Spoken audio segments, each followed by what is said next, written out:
মা বোনেরা খুব মনোযোগ দেন, স্বামী স্ত্রীর মহব্বত এটা আল্লাহর পক্ষ থেকে অনেক বড় নিয়ামত, ঠিক কিনা? শয়তান কিন্তু চাবে স্বামী স্ত্রীর ভিতরে ঝগড়া বেঁধে যাক।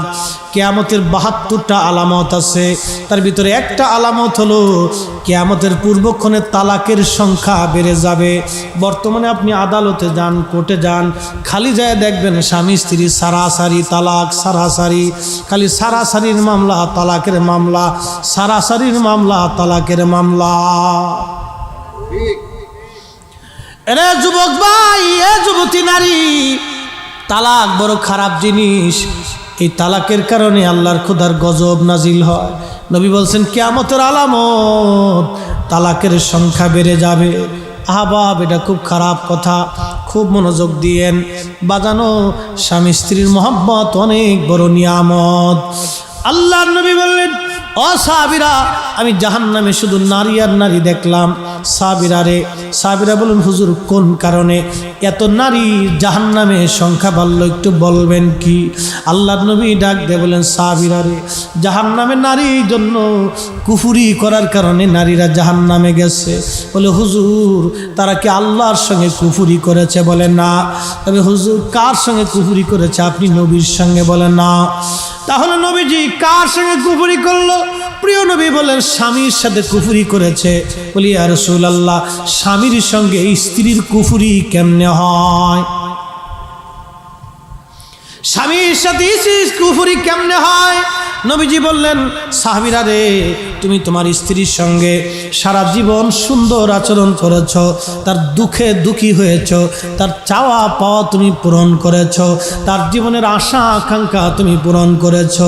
কিন্তু জীবনের একটা পর্যায়ে যখন তুমি ব্যর্থ হবা, তোমার অভাব আসবে, তোমার স্ত্রীর চাহিদা যখন পূরণ করতে না পারবা, তখন তোমার বিবি বলেই ফেলবে, স্বামীরে, আমি তোমার কাছ থেকে জীবনে কিছুই পাই নাই। এই কথা কন। হ্যাঁ, ঠিক কয়ে দিছে রে, লাগছে তোমার। ও নারী সমাজ, স্বামী বিদেশ থাকে, একজন স্বামীর পরিশ্রমের কোনো শেষ নাই। শীত আর গ্রীষ্মের বর্ষা নাই, কত গভীর রাত্র জেগে জেগে একটা স্বামী বিবির হাসির জন্য রুজি করে। কথা বলেন ঠিক কিনা? ছেলে যখন বিদেশ থাকে, রৌদ্রের মধ্যে পুরে পরিশ্রম করে একটা স্বামী রিক্সার পেট্রোল মারে, অথবা গাড়ি চালায়, অথবা মাটি কাটে, অথবা কামলা দেয়, অথবা আপনার কি বলে বিভিন্ন অফিস আদালত করে। বসের জারি খেতে হয়, কত মানুষের জারি খাওয়া লাগবে, কত রাত, কত রজনীর দিন ঠান্ডা অপেক্ষা করে বের হতে হয়। একজন স্বামী অনেক পরিশ্রম করে সংসারের শান্তির জন্য, ছেলেমেয়ের হাসির জন্য, বিবির সুখের জন্য কষ্ট করে। এই জন্য আল্লাহর নবী বলেন, উম্মত, আমি যদি আল্লাহর পরে কাউকে সেজদা দিতে অনুমতি দিতাম, তাহলে স্ত্রীদেরকে বলতাম স্বামীর পায়ে যেন সেজদা দেয়। একবার জোরে বলা যাবে কি মারহাবা? এইটা আস্তে করে জোরে কইলেন কেন? হ্যাঁ, মতলব খারাপ তো তালি।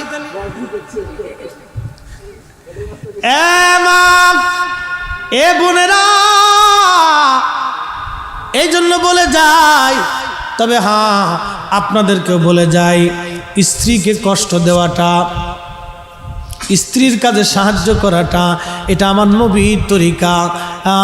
আল্লাহর নবী একদিন রুটি বানাইতেছিলেন, আম্মাজান আয়েশা সিদ্দিকা রুটি বানাচ্ছেন, আল্লাহর নবী পাশে বসে বসে রুটি বানাইতেছিলেন। রুটি বানাচ্ছে, সুবহানাল্লাহ কবেন না? কি বানাইতেছে?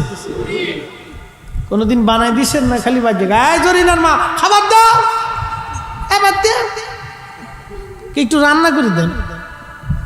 খালি খাওয়ানোর দান্দার, খালি পা টিপে দাও, তেল দিয়ে দাও, ওইটা দাও, সেটা দাও। একটু খুশি হয়েছে আর কি, জ্বালা তো মেনটেন করা লাগবে। আল্লাহর নবী রুটি বানাচ্ছে,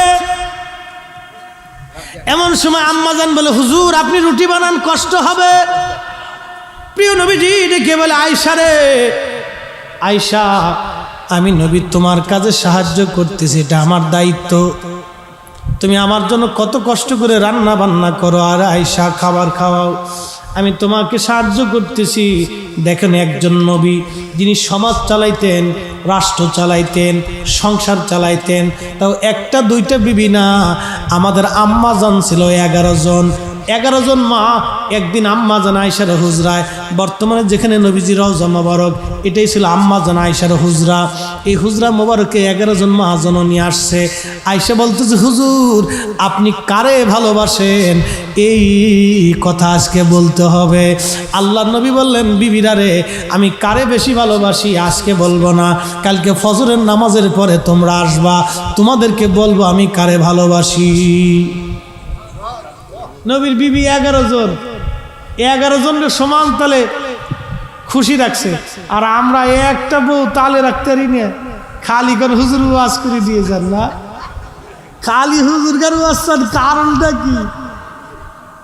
মতলব খারাপ। আল্লাহর হাবিব ডেকে বলে, কালকে জানাবো। প্রিয় নবীজি রাত্রিবেলা খেজুর নিলেন 11টা। কয়টা? 11টা খেজুর নিয়ে আম্মা জান আয়েশার ঘরে যে টুক করে গেলেন পলায় পলায়, আয়েশা রে খেজুরটা রাখো, আমি তোমাকে ভালোবাসি। জোরে কর। মাঝে মধ্যে এরকম কিছু দিয়ে ভালোবাসার কথা কেন, খালি খাওয়ানোর দান্দা কোন এইটা দাও এইটা দাও। বউ চাওয়ার আগে দিতি। হ্যাঁ, এটা হলো মাসালা। বিবি চাওয়ার আগে দিত। আপনার প্রয়োজন তার বুঝতে হবে কি চায়, সে কি চায় এটা চাওয়ার আগে দিয়ে দিবে, খুশি থাকে। দেখবেন যে ওরে সর্বনাশ, একবারে বিদ্যুৎ বেগে আপনার খেদমত চালাবে। আর একটু সোনা দানা বেশি দেওয়া লাগে, এরা আবার সোনার পাগল।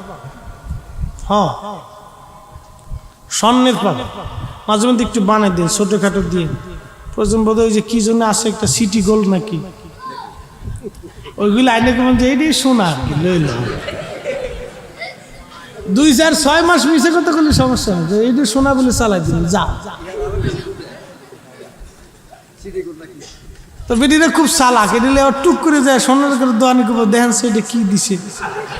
জরিনার বাপে তো ওইটা দিছিল, কইছে সোনা। যদি দেখ সিটি গোল্ড, তো বাইরে দেশে লাগবে যুদ্ধ। এই যুদ্ধে যদি মেশিন গান থাকতো তাহলে গুলাগুলি চলতো, ঢুম ঢুম ঢুম ঢুম ঢুম। ভাগ্য বলো যে সরকার এটা অনুমতি দিছে না, নাহলে এই যুদ্ধ শুরু হতো, টুসটাস টুসটাস। খুব মনোযোগ দিয়ে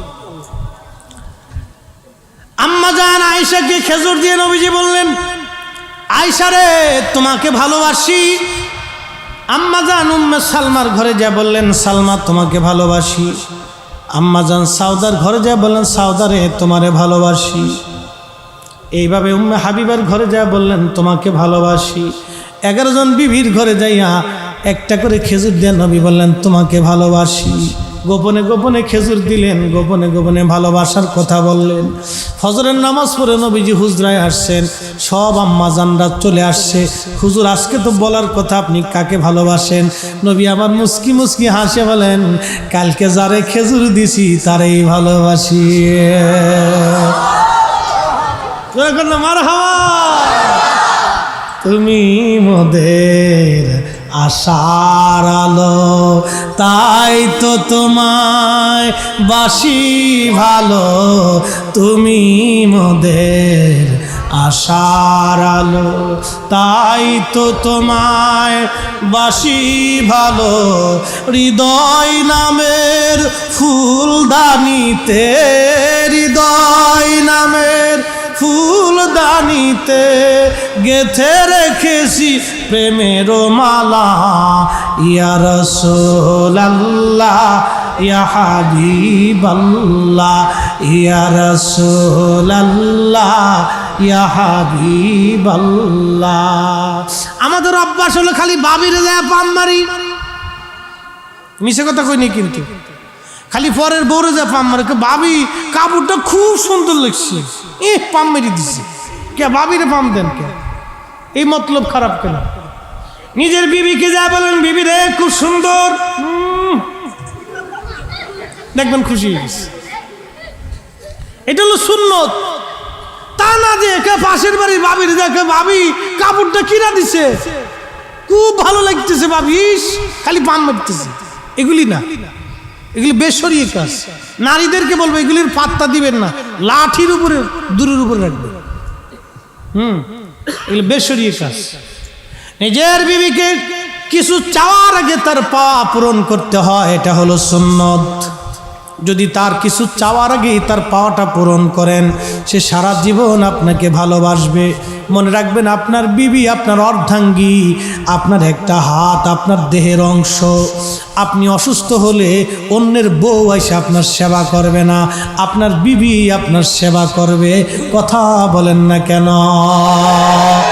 সে আপনার ভালোবাসার অংশীদার, সে আপনার সম্পদের অংশীদার, সে আপনার দেহের অংশীদার। অতএব তাকেই ভালোবাসেন, তাকেই মহাব্বত করেন, তাকেই কিছু দেন, তার প্রশংসা করেন, তার সুখে সুখী থাকেন, তার দুঃখে দুঃখী থাকেন। আশা করি বেডিরা আমার উপর আর খেপে নাই। আসেন, আর ওয়াজ নাই, বিরাট ওয়াজ আজকে হইছে। কত ওয়াজ! ইউটিউবে খালি নামটা সার্চ দিবেন, মুফতি জহিরুল ইসলাম ফরিদি সাহেব লেখা, ইউটিউবে ঢুকে সার্চ দিলে হাজার হাজার ওয়াজ পাবেন। একটা দুইটা না, প্রত্যেক দিনের ওয়াজ পাবেন। রেগুলার নতুন নতুন ওয়াজ আপনারা পেয়ে যাবেন। সুন্দর সুন্দর মাসালার ওয়াজ আছে, চমৎকার চমৎকার ঘটনার আলোচনা আছে।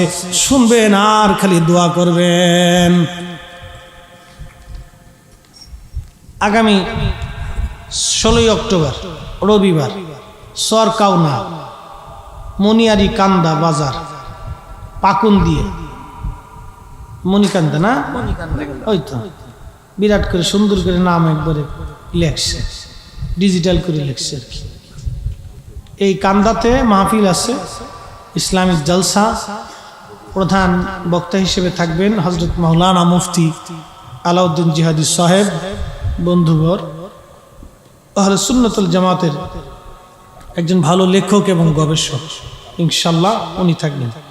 মুফাসসিরে কোরআন হযরত মাওলানা মামুন রশিদ সালি সাহেব থাকবেন, মুফতি আসাদুজ্জামান জিহাদি সাহেব থাকবেন এবং আরও অনেক উলামা ইকরাম থাকবেন ইনশাল্লাহ। আজকে আমার আগে যিনি আলোচনা রেখেছেন মাওলানা আল আমিন জিহাদি সাহেব, উনিও থাকবেন ইনশাল্লাহ। অনেক উলামা ইকরাম থাকবে। আপনাদের দাওয়াত হলো আগামী 16 অক্টোবর। হ্যাঁ, আলম দিতে আগামীকাল একটা মাহফিল আছে না, মিলাদুন নবী সাল্লাল্লাহু আলাইহি সাল্লাম উপলক্ষে, প্রিয় নবীর আগমন, এই মহান নিয়ামত পাওয়ার উপলক্ষে মান্না আলাইনা বিকা, এই উপলক্ষে আজকে কালকেও একটা মাহফিল আছে ইনশাল্লাহ। কোথায় এটা? বাকি বিল্লাহ আজহারি সাহেব থাকবেন ইনশাল্লাহ। দাওয়াত রইল। এসেছেন যত নবী